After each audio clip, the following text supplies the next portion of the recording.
Story 1. My best friend stole my life while I was grieving. I let my best friend move in with me after my husband died. 6 months later, I found out she'd been sleeping with him before the accident. My husband, Ji-hoon Park, was 34. We'd been married for 6 years, together for 10. He was my everything, my best friend, my partner, the person I talked to about everything. We had plans. We were going to start trying for a baby next year. We'd just put an offer on a bigger house in Songnam. And then, in an instant, all of it was gone. The first month after Ji-hoon died was a blur. I couldn't function, couldn't work, could barely eat. Spent most days in bed staring at the ceiling. My mom came to stay with me for 2 weeks, but she had to get back to my dad, who has health issues. That's when my best friend, Soo-yeon, offered to move in. "You shouldn't be alone, Minji," she said, holding me while I cried at Ji-hoon's funeral. "Let me stay with you, just until you're back on your feet. You need someone." Soo-yeon Kim and I had been friends since college. 12 years of friendship, of being there for each other through everything. She'd been my maid of honor at my wedding. She and Ji-hoon got along great. The three of us would hang out all the time, game nights and dinner parties and trips to Jeju Armand. I was so grateful when she offered. I needed someone, and she was my person. She moved into our guest room a week after the funeral, started cooking meals I couldn't eat, handling phone calls I couldn't take, managing the endless paperwork that comes with death.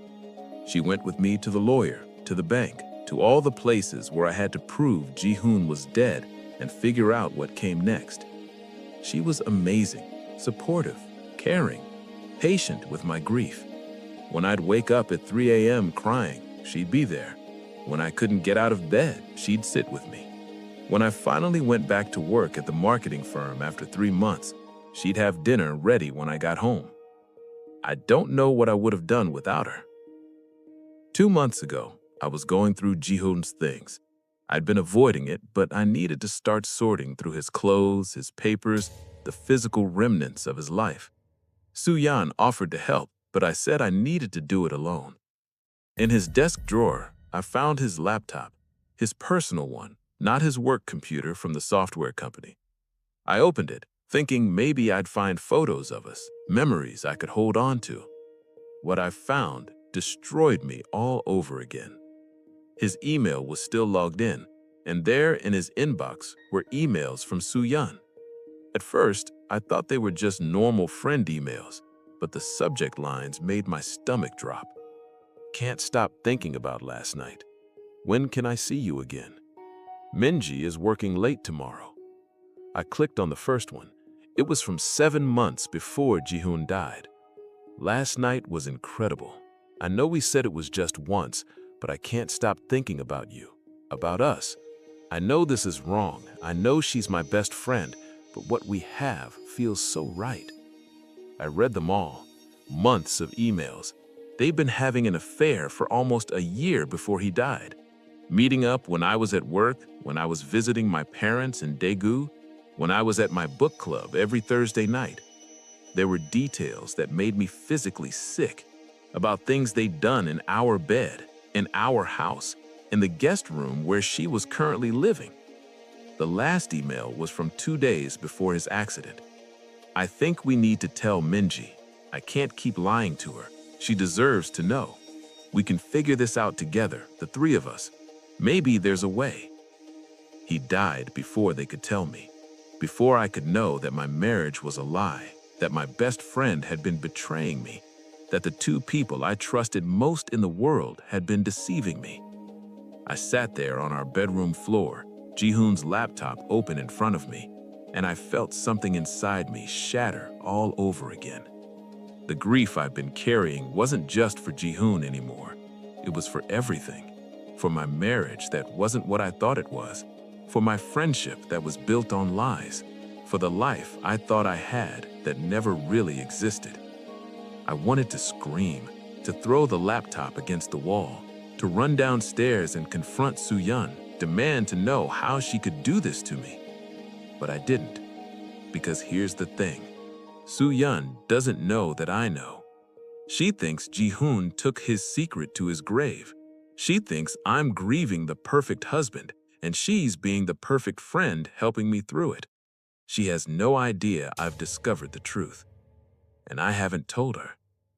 It's been 2 months since I found those emails, and I haven't said a word. She still lives in my guest room, still cooks me dinner, still asks how I'm doing, still acts like the supportive friend, and I play along. Every day I smile at her over breakfast. I thank her for making kimchi jjigae, the spicy beef soup Ji-hoon always requested when he was stressed. She remembered. Of course she remembered. She probably made it for him too during their affair. I thought this might help, she said, setting the bowl in front of me. Ji-hoon always said it made everything better. I thanked her, ate the soup, told her it was delicious. And the whole time, I was thinking about those emails, about them together in our bed, about the future they were planning while I was completely oblivious. This morning, I found her crying in the bathroom. She didn't know I could see her through the crack in the door. She was holding one of Ji-hoon's shirts, the blue one he wore all the time, pressing it to her face. For a moment, I felt something other than rage, something almost like sympathy, because she loved him too. Maybe she loved him more than I did, or in a way I couldn't. But then I remembered, she chose this. She chose to betray me. She chose to sleep with my husband. She chose to plan a future with him while pretending to be my friend. And now she gets to live with the consequences of those choices, just like I do. And maybe someday I'll be strong enough to confront her, to end this twisted dynamic and move forward with my life. But not today. Today, I'll smile at breakfast and thank her for the coffee, and pretend I don't know that she was sleeping with my husband in the bed I sleep in now. Because some truths are too painful to speak out loud, and some betrayals run too deep to ever be forgiven. But I'll tell you what I've decided.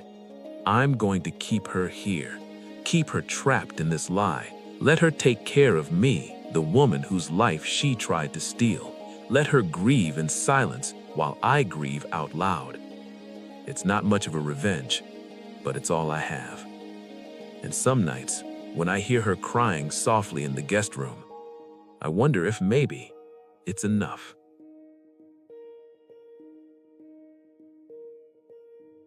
Story 2. I hired the man who ruined my brother's life. 15 years ago, my brother went to prison because of testimony from his business partner. Last month, I hired that man, and I'm planning to destroy him. My brother, Dong-hyun, was my hero growing up. 6 years older than me, protective, ambitious, the kind of person who made things happen. While I was still figuring out what I wanted to do with my life, Dong-hyun Oppa had already started his own tech company at 25. It was a small startup, just him and his business partner Marcus, working on software solutions for small businesses. They'd met at Seoul National University, became best friends, started the company together right after graduation. They were like brothers themselves, finishing each other's sentences, working 80-hour weeks in a tiny office in Gangnam, building something from nothing. I was so proud of him. My big brother, the entrepreneur, the success story. Our parents would brag about him to everyone. Their son, the CEO, the brilliant one. Then, when I was 19 and Dong-hyun was 25, everything fell apart. Federal agents showed up at Dong-hyun's apartment in Bundang at 6 a.m. Fraud charges, embezzlement, money laundering, a list of crimes I couldn't even fully understand. They arrested him, put him in handcuffs while his girlfriend screamed and cried, took him away while our parents watched in horror, our mother collapsing, our father stone-faced with shock. The trial was a nightmare. The prosecution painted Dong-hyun as a criminal mastermind who'd been stealing from clients, cooking the books, running an elaborate fraud scheme. And their star witness? Marcus Williams. Dong-hyun's best friend, his business partner, the person he trusted more than anyone. Marcus took the stand and testified against him. said Dong Hyun had been running the fraud operation, that Marcus had only discovered it recently and immediately went to the authorities, that Dong Hyun had been hiding the illegal activity from him. Marcus was half Korean, half American, and he played that up perfectly in court. The honest Korean-American businessman who'd been deceived by his partner. The jury loved him. It was Marcus's testimony that sealed Dong Hyun's fate. The jury believed him. Why would someone testify against their best friend unless it was true? Dong Hyun got 8 years. 8 years in federal prison for crimes that Marcus claimed Dong Hyun committed alone. I'll never forget the day of sentencing. Dong Hyun looked at Marcus across the courtroom, and I saw the betrayal in his eyes. "You know the truth," Dong Hyun said in Korean. "You know what really happened." Marcus just looked away. Our family was destroyed.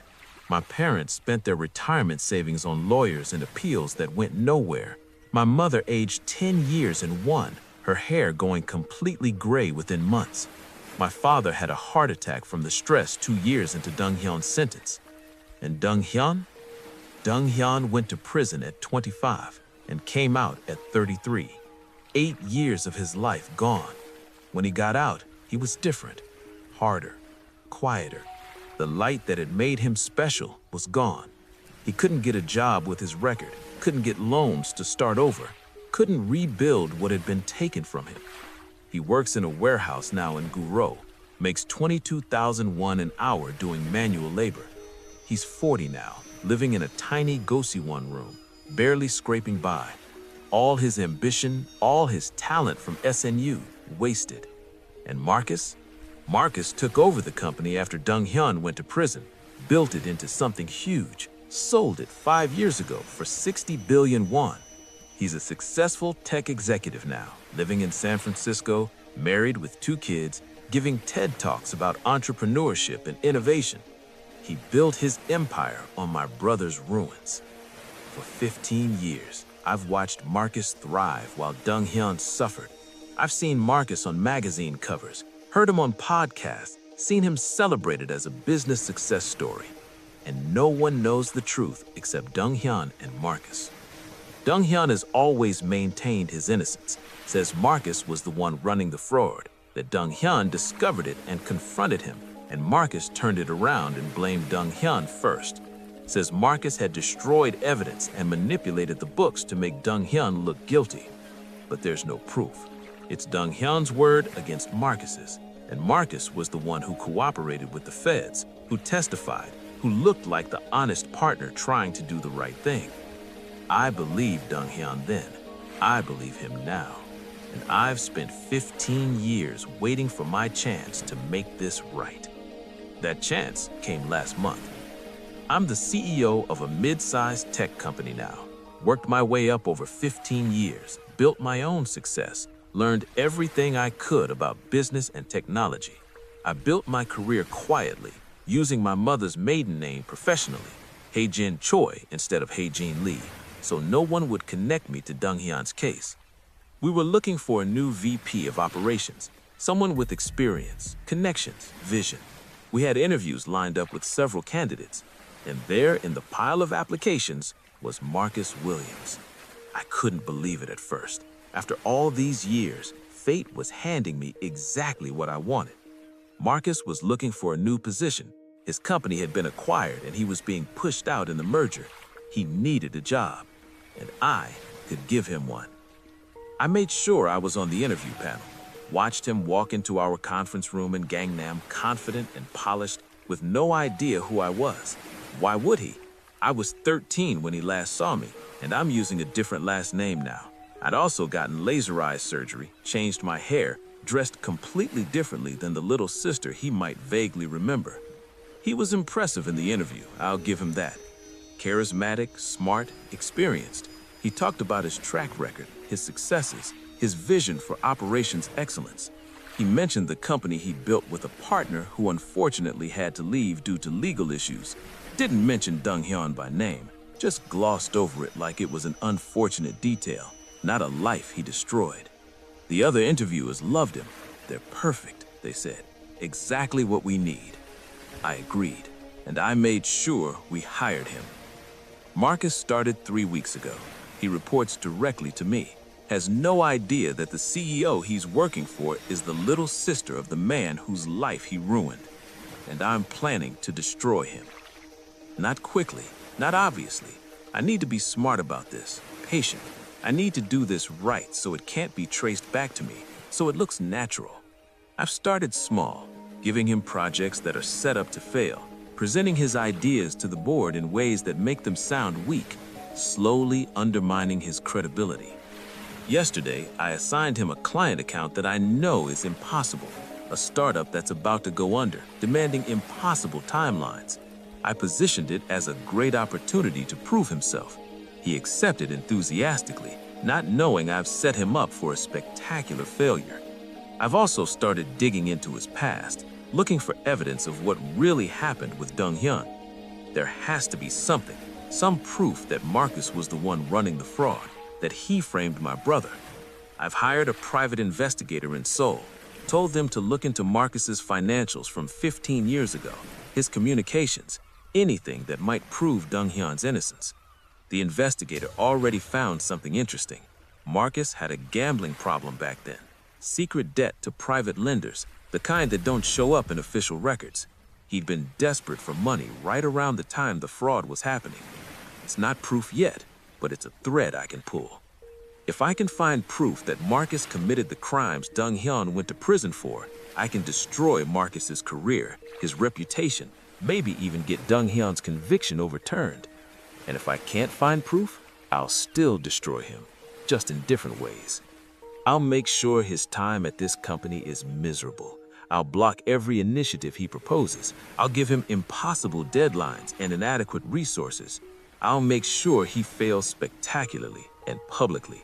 And then I'll fire him, with cause, in a way that damages his reputation so thoroughly that he'll never get another executive position. I'll take from him what he took from Dong-hyun, his career, his future, his success. Dong-hyun doesn't know any of this. I haven't told him I hired Marcus, haven't told him my plans. He's been through enough. When I succeed, when Marcus is ruined and Dong-hyun is vindicated, that's when I'll tell him. That's when I'll give him back the justice he never got. Last night, I visited Dong-hyun in his Goshiwon room. It's barely bigger than a closet with a narrow bed and a tiny desk. This is where my brilliant brother lives now, in a space most people would find suffocating. "How are you doing, Oppa?" I asked. "Same as always. Work, sleep, repeat," he said with that tired smile that breaks my heart. I wanted to tell him, wanted to say, I hired Marcus. I'm going to destroy him. I'm going to get you justice. But I didn't. Not yet. Instead, I said, things are going to get better. I promise. He patted my hand. "You've already done so much, Hae-jin-ah. You made something of yourself. Made Mom and Dad proud. That's enough. But it's not enough. Not for me. I'm going to make Marcus pay for what he did. I'm going to prove Dong-hyun's innocence. I'm going to restore my brother's name and future. And, unlike Marcus, I'm going to succeed. Because I'm patient, I'm smart, and I have something Marcus never had. Actual integrity and the truth on my side. This is just the beginning.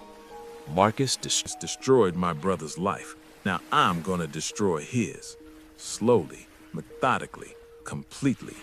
And when it's done, when Marcus is ruined and Dong-hyun is vindicated, maybe then our family can finally have peace. Justice delayed is not justice denied. It's just justice that's been carefully planned.